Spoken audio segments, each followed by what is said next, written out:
ኤፌሶን 2:1-2 ንስኻትኩም ቀደም ከም ንብረት እዛ ዓለም እዚኣ ከምቲ መንፈሱ ሕጂ ኣብቶም ደቂ ዘይምእዛዝ ዝገብር ዘሎ ሓለቓት ስልጣን ኣየር እተመላለስኩም ብበደልኩም ብኣበሳኹምን ምዉታት ዝነበርኩም ንዓኻትኩም ህያዋን ገበረኩም ንሕና ኩላትና ከዓ ነቲ ናይ ስጋን ናይ ሓሳባትን ድሌት እናፈጸምና ቀደም ብትምኒት ስጋና ብሳታቶም ንነብር ነበርና ከምቶም ካልኦት እውን ብባህሪና ደቂ ቁጣዓ ነበርና ግና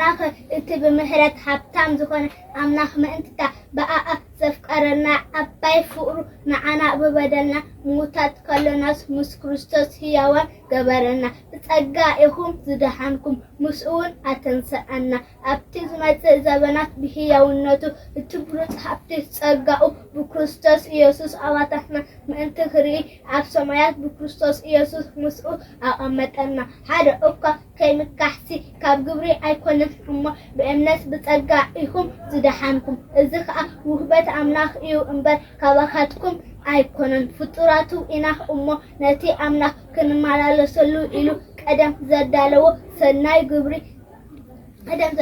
ሰናይ ግብሪ ብክርስቶስ ኢየሱስ እተፈጠርና ኢና ስለዚህ ከዓ ኣቱም ኣሕዛብ ብስጋ በታኢት ኣብ ስጋ እትገብራ ግዝረት እትበሃል ቀደም ዘይ ግዝረት ከም እተባሃልኩም ዘክሩ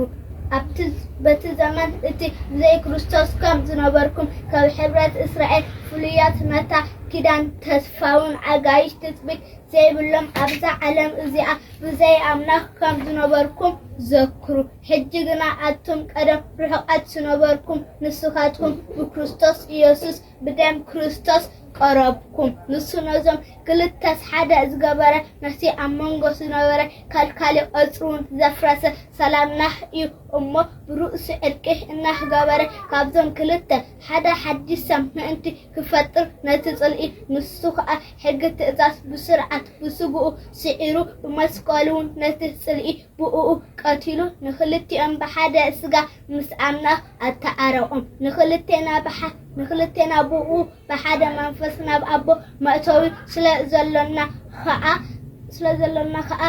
ንዓኻትኩም ቀደም ርሑቓት ዝነበርኩም መጺኡ ሰላም ኣበሰረኩም ነቶም ቀረባ ዝነበሩን ሰላም ኣበሰሮም እምበኣርሲ ንስኻትኩም ኣብቲ ኢየሱስ ክርስቶስ ባዕሉ እምነት ማዕዝኑ ዝኾነ መሰረት ነቢያትን ሐዋርያትን እተነዳኩም ደጊም ደቂ ዓዶም ንውድሳንን ስድራ ቤቱ ንኣምላኽን ኢኹም እምበር ኣጋይሽን መጻተኛታትን ኣይኮንኩምን ኣብኡ ብዘሎ እቲ ህንፃ ብጎይታ ቅድስት ቤተ መቅደስ ምእንቲ ክኸውን እናተኣሳሰረ ይዓቢ